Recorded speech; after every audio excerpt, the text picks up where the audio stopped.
26장.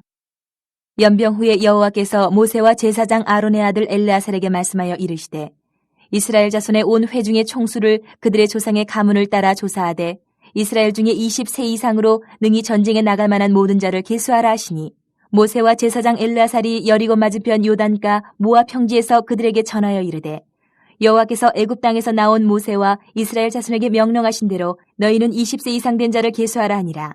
이스라엘의 장자는 르우벤이라. 르우벤 자손은 한옥에게서 난 한옥 종족과 발루에게서 난 발루 종족과 헤스론에게서 난 헤스론 종족과 갈미에게서 난 갈미 종족이니 이는 르우벤 종족들이라. 계수된 자가 43,730명이었더라. 발루의 아들은 엘리압이요 엘리압의 아들은 느무엘과 다단과 아비람이라. 이 다단과 아비람은 회중 가운데서 부름을 받은 자들이니 고라의 무리에 들어가서 모세와 아론을 거슬러 여호와께 반역할 때에 땅이 그 입을 벌려서 그 무리와 고라를 삼킴에 그들이 죽었고 당시에 불이 250명을 삼켜 징표가 되게 하였으나 고라의 아들들은 죽지 아니하였더라. 시므온 자손의 종족들은 이러하니 느무엘에게서 난 느무엘 종족과 야민에게서 난 야민 종족과 야긴에게서 난 야긴 종족과 세라에게서 난 세라 종족과 사울에게서 난 사울 종족이라. 이는 시므온 종족들이니 계수된 자가 22,200명이었더라. 갓자손의 종족들은 이러하니 스본에게서 난 스본 종족과 학기에게서 난 학기 종족과 순이에게서 난 순이 종족과 오스니에게서 난 오스니 종족과 에리에게서 난 에리 종족과 아롯에게서 난 아롯 종족과 아렐리에게서 난 아렐리 종족이라. 이는 갓자손의 종족들이니 계수된 자가 45,000명이었더라. 유다의 아들들은 에르와 오난이라. 이 에르와 오난은 가나안 땅에서 죽었고 유다 자손의 종족들은 이러하니 셀라에게서 난 셀라 종족과 베레스에게서 난 베레스 종족과 세라에게서 난 세라 종족이며 또 베레스 자손은 이러하니 헤스론에게서 난 헤스론 종족과 하물에게서 난 하물 종족이라. 이는 유다 종족들이니 계수된 자가 76,500명이었더라. 이사갈 자손의 종족들은 이러하니 돌라에게서 난 돌라 종족과 부아에게서 난 부니 종족과 야숲에게서 난 야숲 종족과 시므론에게서 난 시므론 종족이라. 이는 이사갈 종족들이니 계수된 자가 64,300명이었더라. 스불론 자손의 종족들은 이러하니 세렛에게서 난 세렛 종족과 엘론에게서 난 엘론 종족과 얄레엘에게서 난 얄레엘 종족이라. 이는 스불론 종족들이니 계수된 자가 65,000명이었더라. 요셉의 아들들의 종족들은 므낫세와 에브라임이요 므낫세의 자손 중 마길에게서 난 자손은 마길 종족이라. 마길이 길르앗을 낳았고 길르앗에게서 난 자손은 길르앗 종족이라. 길르앗 자손은 이러하니 이에셀에게서 난 이에셀 종족과 헬렉에게서 난 헬렉 종족과 아스리엘에게서 난 아스리엘 종족과 세김에게서 난 세김 종족과 스미다에게서 난 스미다 종족과 헤벨에게서 난 헤벨 종족이며 헤벨의 아들 슬로브앗은 아들이 없고 딸뿐이라. 그 딸의 이름은 말라와 노아와 호글라와 밀가와 디르사니 이는 므낫세의 종족들이라. 계수된 자가 52,700명이었더라. 에브라임 자손의 종족들은 이러하니 수델라에게서 난 수델라 종족과 베겔에게서 난 베겔 종족과 다한에게서 난 다한 종족이며 수델라 자손은 이러하니 에란에게서 난 에란 종족이라. 이는 에브라임 자손의 종족들이니 계수된 자가 32,500명이라. 이상은 그 종족을 따른 요셉 자손이었더라. 베냐민 자손의 종족들은 이러하니 벨라에게서 난 벨라 종족과 아스벨에게서 난 아스벨 종족과 아히람에게서 난 아히람 종족과 스부밤에게서 난 스부밤 종족과 후밤에게서 난 후밤 종족이며 벨라의 아들들은 아르과 나아만이라. 아르에게서 아르 종족과 나아만에게서는 나아만 종족이 났으니 이는 그들의 종족을 따른 베냐민 자손이라. 계수된 자가 45,600명이었더라. 단 자손의 종족들은 이러하니라. 수함에게서 수함 종족이 났으니 이는 그들의 종족을 따른 단 종족들이라. 수함 모든 종족의 계수된 자가 64,400명이었더라. 아셀 자손의 종족들은 이러하니 임나에게서 난 임나 종족과 이스위에게서 난 이스위 종족과 부리아에게서 난 부리아 종족이며 부리아의 자손 중 헤벨에게서 난 헤벨 종족과 말기엘에게서 난 말기엘 종족이며 아셀의 딸의 이름은 세라라. 이는 아셀 자손의 종족들이니 계수된 자가 53,400명이었더라. 납달리 자손은 그들의 종족대로 이러하니 야셀에게서 난 야셀 종족과 구니에게서 난 구니 종족과 예셀에게서 난 예셀 종족과 실렘에게서 난 실렘 종족이라. 이는 그들의 종족을 따른 납달리 종족들이니 계수된 자가 45,400명이었더라. 이스라엘 자손의 계수된 자가 601,730명이었더라. 여호와께서 모세에게 말씀하여 이르시되 이 명수대로 땅을 나눠주어 기업을 삼게 하라. 수가 많은 자에게는 기업을 많이 줄 것이요 수가 적은 자에게는 기업을 적게 줄 것이니 그들이 계수된 수대로 각기 기업을 주되 오직 그 땅을 제비 뽑아 나누어 그들의 조상 지파의 이름을 따라 얻게 할지니라. 그 다소를 막론하고 그들의 기업을 제비 뽑아 나눌지니라. 레위인으로 계수된 자들의 종족들은 이러하니 게르손에게서 난 게르손 종족과 고핫에게서 난 고핫 종족과 무라리에게서 난 무라리 종족이며 레위 종족들은 이러하니 림니 종족과 헤브론 종족과 말리 종족과 무시 종족과 고라 종족이라. 고핫은 아므람을 낳았으며 아므람의 처의 이름은 요게벳이니 레위의 딸이요 애굽에서 레위에게서 난 자라. 그가 아므람에게서 아론과 모세와 그의 누이 미리암을 낳았고 아론에게서는 나답과 아비후와 엘라살과 이다말이 났더니 나답과 아비후는 다른 물을 여호와 앞에 들이다가 죽었더라. 1개월 이상으로 계수된 레위인의 모든 남자는 2만 3천 명이었더라. 그들은 이스라엘 자손 중 계수에 들지 아니하였으니 이는 이스라엘 자손 중에서 그들에게 준 기업이 없음이었더라. 이는 모세와 제사장 엘라살이 계수한 자라. 그들이 여리고 맞은편 요단과 모압 평지에서 이스라엘 자손을 계수한 중에는 모세와 제사장 아론이 시내 광야에서 계수한 이스라엘 자손은 한 사람도 들지 못하였으니 이는 여호와께서 그들에게 대하여 말씀하시기를 그들이 반드시 광야에서 죽으리라 하셨습니다. 이러므로 여분네 아들 갈렙과 눈의 아들 27장. 요셉의 아들 므낫세 종족들에게 므낫세의 현손 마길의 증손 길르앗의 손자 헤벨의 아들 슬로보앗의 딸들이 찾아왔으니 그의 딸들의 이름은 말라와 노아와 호글라와 밀가와 디르사라. 그들이 회막문에서 모세와 제사장 엘라살과 지휘관들과 온 회중 앞에 서서 이르되 우리 아버지가 광야에서 죽었으나 여호와를 거슬러 모인 고라의 물에 들지 아니하고 자기 죄로 죽었고 아들이 없나이다.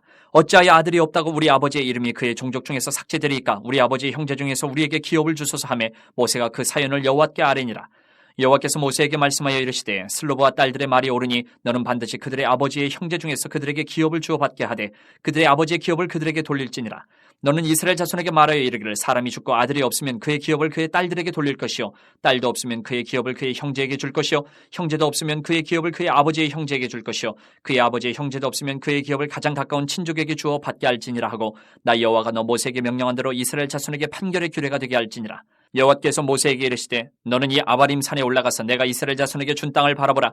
본 후에는 네 형 아론이 돌아간 것 같이 너도 조상에게로 돌아가리니 이는 신광야에서 회중이 분쟁할 때에 너희가 내 명령을 거역하고 그 물가에서 내 거룩함을 그들의 목전에 나타내지 아니하였음이니라. 이 물은 신광야 가데스의 무리바 물이니라. 모세가 여호와께 여짜와 이르되 여호와 모든 육체의 생명의 하나님이시여 원하건대 한 사람을 이 회중 위에 세워서 그로 그들 앞에 출입하며 그들을 인도하여 출입하게 하사 여호와의 회중이 목자 없는 양과 같이 되지 않게 하옵소서. 여호와께서 모세에게 이르시되 눈의 아들 여호수아는 그 안에 영이 머무는 자니 너는 데려다가 그에게 안수하고 그를 제사장 엘르아살과 온 회중 앞에 세우고 그들의 목전에서 그에게 위탁하여 내 존귀를 그에게 돌려 이스라엘 자손의 온 회중을 그에게 복종하게 하라. 그는 제사장 엘르아살 앞에 설 것이요 엘르아살은 그를 위하여 우림의 판결로서 여호와 앞에 물을 것이며 그와 온 이스라엘 자손 곧 온 회중은 엘르아살의 말을 따라 나가며 들어올 것이니라. 모세가 여호와께서 자기에게 명령하신 대로 하여 여호수아를 데려다가 제사장 엘르아살과 온 회중 앞에 세우고 그에게 안수하여 위탁하되 여호와께서 모세에게 명령하신 대로 하였더라. 민수기를 크게 두 부분으로 나눈다면 일반적으로 1차 인구조사를 시작하는 민수기 1장과 2차 인구조사를 하는 민수기 26장으로 구분됩니다. 이것은 출애굽 세대와 새로운 세대를 구분하는 기준이며 광야에서 불순종한 세대와 가나안을 향해 나가는 순종의 세대로 나눌 수가 있습니다. 그러므로 민수기 26장에서 시작하는 2차 인구조사는 어떤 의미를 가질까요? 1차 인구조사와 마찬가지로 하나님은 이제 모세와 아론의 아들 엘르아살에게 20세 이상으로 능히 전쟁에 나갈 만한 모든 자를 조사하도록 합니다. 인구조사에 이어 각 지파에 따른 땅 분배에 제비를 뽑아 나누도록 한 것을 보아 이 인구조사를 하는 이유는 본격적으로 가나안 정복을 준비할 뿐만 아니라 이제 가나안 땅에 들어가서 지파별로 기업을 공평하게 분배하고자 행하는 일임을 보여줍니다. 이것은 이스라엘의 불순종과 악행에도 불구하고 하나님께서는 언약에 신실하셔서 이 일을 반드시 이루시는 것을 보여주는 것입니다. 이 인구조사는 1차 인구조사와 비교해 볼 때에 전반적으로 유사합니다. 언급되는 지파들의 순서 역시 진영의 배치에 따라 세 지파씩 한 그룹을 이루어 소개되고 있고 다만 서쪽 지역에 배치되었던 므낫세, 에브라임, 베냐민 지파가 에브라임, 므낫세 순서였던 것이 이제는 므낫세, 에브라임 순서로 되어 있을 뿐입니다. 1차 인구조사의 총계는 60만 3,550명이었고 2차 인구조사에서는 60만 1,730명으로 1,820명이 감소한 것을 보여줍니다. 지파들 중에는 루벤, 시몬, 갓, 에브라임 지파가 그 인구수가 감소했고 이 중 시몬 지파는 37,100명이 줄어 가장 많이 감소한 지파였습니다. 아마도 이것은 바알보올 사건에 죽은 시므리가 시몬 지파에 속했기 때문으로 보입니다. 그 외 나머지 지파들 모두가 증가했는데 광야 생활 가운데에 가장 많이 증가한 지파는 므낫세 지파로 25,000명이 더 증가하였습니다. 40년의 광야 방황 세월에도 불구하고 인구수에 있어 큰 차이가 없다는 것은 무엇을 의미합니까? 하나님이 아브라함에게 큰 민족을 이루어 약속의 땅에 들어가게 하시는 것을 보여줍니다.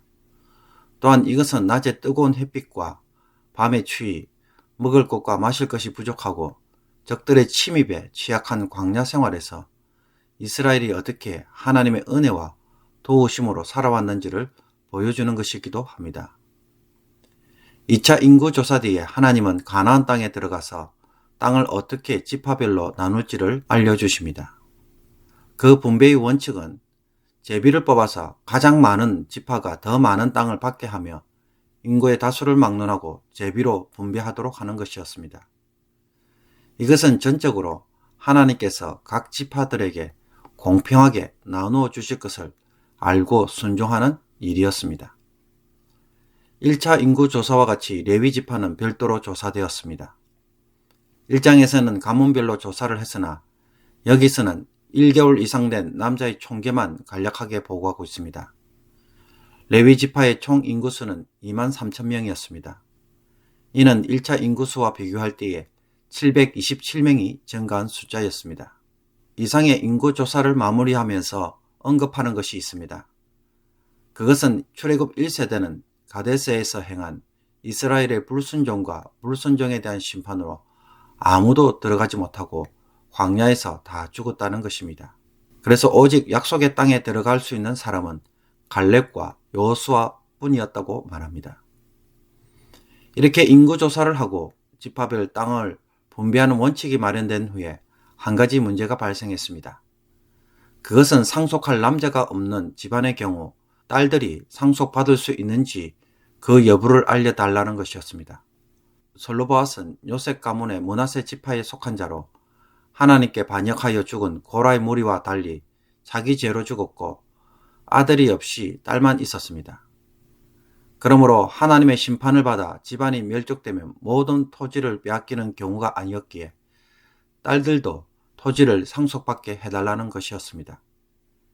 여기에 대해 하나님은 슬로보아스의 딸들의 주장이 옳다고 하시면서 토지 상속에 대한 원칙을 주십니다. 기본적으로 아들에게 토지가 상속되지만 아들이 없으면 그의 딸에게, 딸이 없으면 형제에게, 형제가 없으면 아버지의 형제에게, 아버지의 형제가 없으면 가까운 친족에게 주도록 하였습니다. 아버지의 땅을 상속받은 미혼의 딸은 다른 집안으로 시집을 가서는 안 되며 자기 가문의 남자들과 결혼함으로써 그 땅이 그 지파에 속할 수 있도록 해야 했습니다. 이미 결혼한 여성은 다른 집안의 식구가 되기 때문입니다. 이 일 후에 하나님은 모세로 하여금 아바림 산에 올라가도록 합니다. 하나님은 모세가 죽기 전에 가나안 땅을 바라보도록 하셨습니다. 신명기 32장에서는 너는 여리고 맞은편 모압 땅에 있는 아바림 산에 올라가 느보산에 이르러 내가 이스라엘 자손에게 기업으로 주는 가나안 땅을 바라보라고 하셨는데 이것을 보아 아바림 산맥 중에 느보산이 제일 높은 봉우리였을 것으로 보입니다. 하나님은 이곳을 바라본 후에 죽을 것이라고 말씀하시고 모세는 하나님이 자신의 뒤를 이을 후계자를 세워주실 것을 요청합니다. 이전부터 이미 여호수아가 후임자로 모세 곁에서 수종 들고 있었음에도 불구하고 한 사람을 지명해 달라는 것은 그동안 하나님이 여기에 대하여 언급을 하지 않았기 때문으로 보입니다. 모세는 후임자가 백성들 앞에 출입하는 일을 하도록 요청하는데 이것은 왕이나 군사적 지도자가 군대를 이끌고 성문을 들어오고 나가는 행위를 가리키는 관용적 표현입니다. 모세의 요청에 하나님은 여호수아를 후계자로 세우셨는데 그는 모세의 사람이 아니라 하나님의 영이 머무는 자에게 세우신 것을 보여줍니다. 모세는 하나님이 명령하신 대로 자신과 엘르아살에 입회하여 온 회중 앞에서 여호수아에게 머리에 안수함으로 후계자를 세우는 절차를 진행합니다. 이상으로 2차 인구조사는 새로운 세대를 준비할 뿐만 아니라 이 세대를 이끌 새로운 지도자를 세우는 것으로 마무리되어지며 모세의 죽음으로 끝을 맺고 있습니다.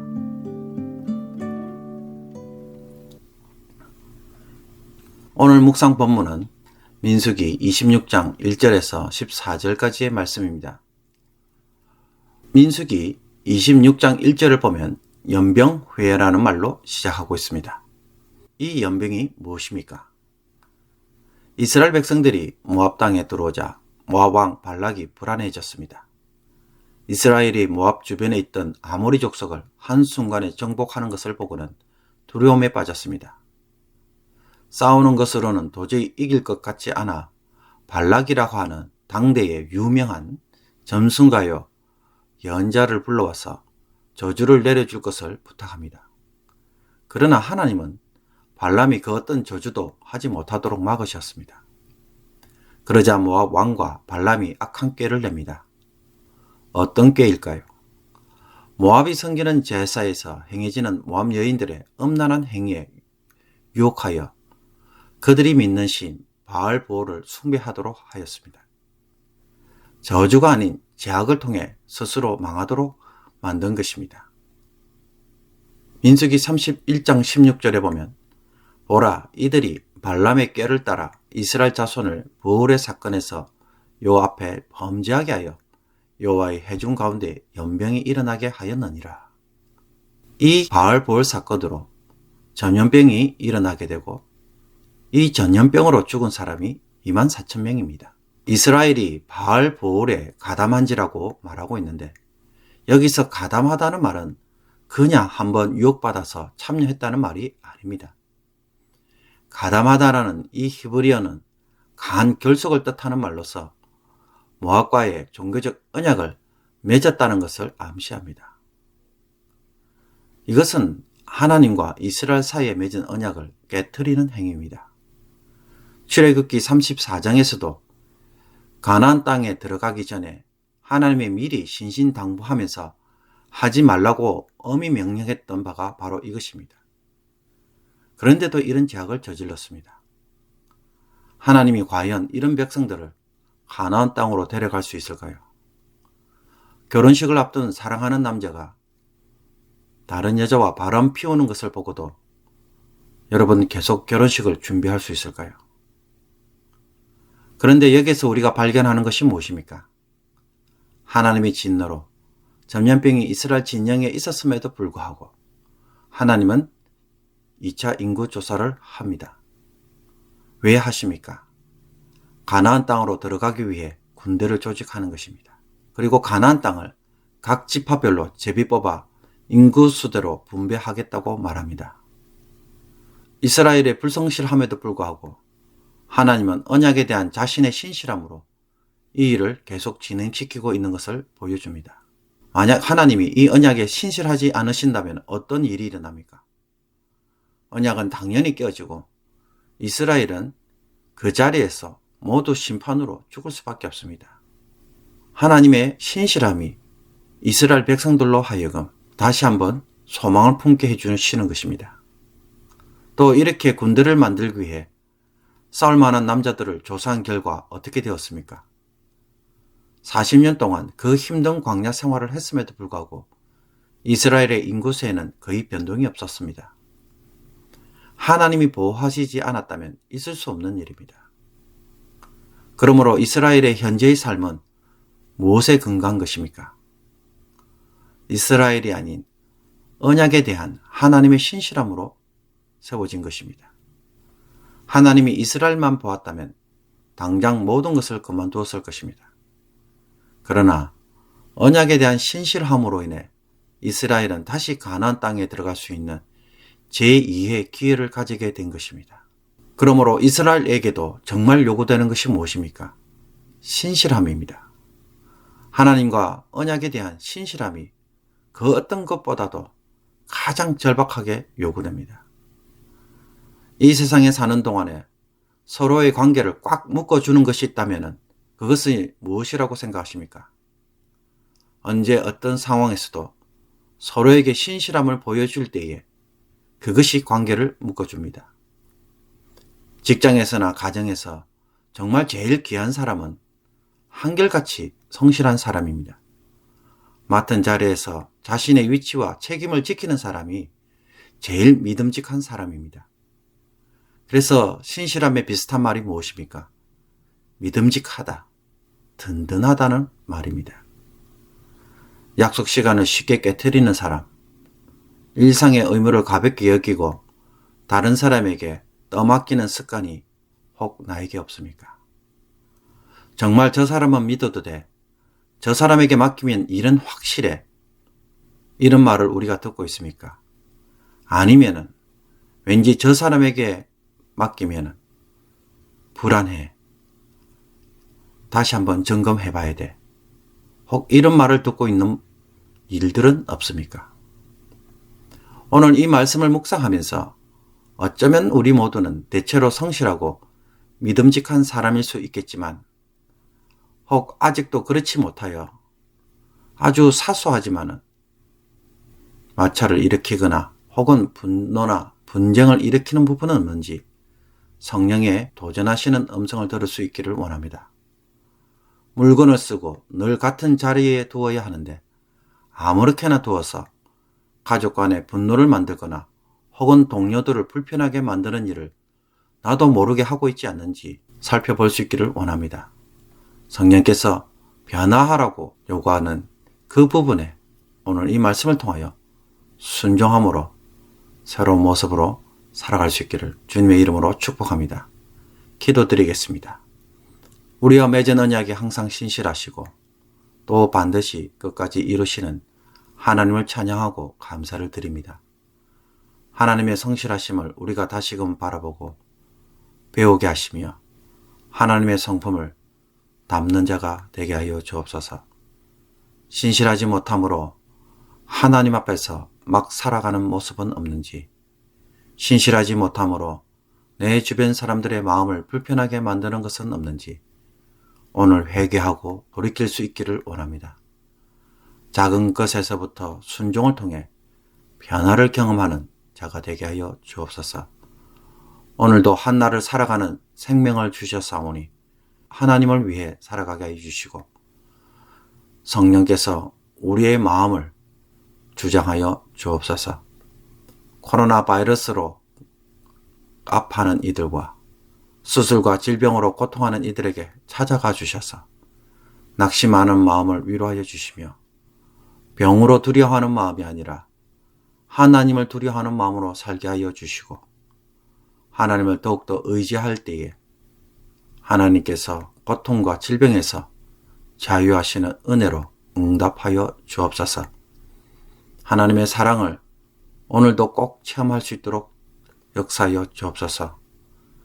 우리의 연약함으로 하나님의 은혜를 누리지 못하는 일이 없도록 관건적으로 역사하여 주옵소서. 치유의 손길로 만져주셔서 오늘 하루의 삶도 마음의 평강을 누리게 하여 주옵소서. 육신의 강건함으로 위로받는 복된 날이 되게 하여 주옵소서. 오늘도 주를 의지하는 자들마다 형통함의 복으로 역사하여 주셔서 주를 의지함이 오늘도 기쁨이 되게 하여 주옵소서. 이 모든 것 예수 그리스도의 이름으로 기도하옵나이다. 아멘.